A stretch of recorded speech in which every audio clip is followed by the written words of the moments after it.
नमस्कार मित्रांनो. मुख्यमंत्री लाडकी बहीण योजना जून 2025 चा हप्ता हा बऱ्याच महिलांच्या खात्यावर जमा झालेला नाही.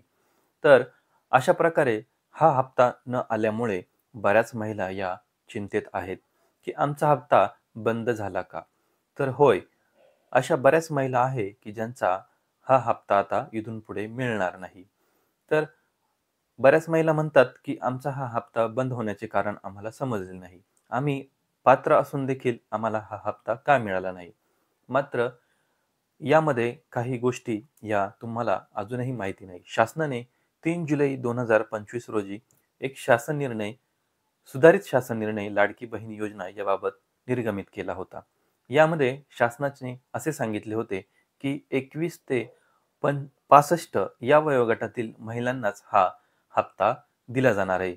यामध्ये त्यांनी असा बदल केला आहे, की ज्या महिलांच्या घरामध्ये अविवाहित एक महिला व विवाहित एक महिला अशा 2 महिलांनाच हा लाडक्या बहीण योजनेचा हप्ता इथून पुढे दिला जाणार आहे.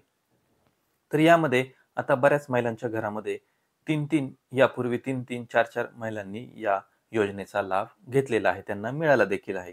तर त्यांना असं वाटत आहे, की आम्ही पात्र होतो म्हणून आम्हाला हा हप्ता मिळाला होता. मात्र शासनाने यापूर्वी हा हप्ता दिलेला होता. इथून पुढे आता रेशन कार्डमध्ये घरातील एक विवाहित व एक अविवाहित महिला किंवा एक विवाहित महिला असेल, ती घटस्फोटीत असेल किंवा परित्यक्त्या असेल, अशा प्रकारच्या ज्या महिला आहेत, त्यांनाच हा लाडक्या बहिणीचा हप्ता मिळणार आहे आणि एक अविवाहित महिला. तर अशा प्रकारे घरातील केवळ राशन कार्डमध्ये ज्या महिलांमध्ये 2 नावं असतील, अशाच ह्या महिलांना लाडक्या बहिणीचा हप्ता इथून पुढे दिला जाणार आहे. शासनाने यापूर्वी कडक निर्बंध लावलेले नव्हते. तर आता इथून पुढे ही दर महिन्याला शासन हे फॉर्म चेक करत आहे व त्यातून जे अपात्र महिला असतील त्यांना या योजनेतून वगळले जात आहे. इथून पुढे आता अशा अपात्र बहिणींना हा लाभ मिळणार नाही. धन्यवाद.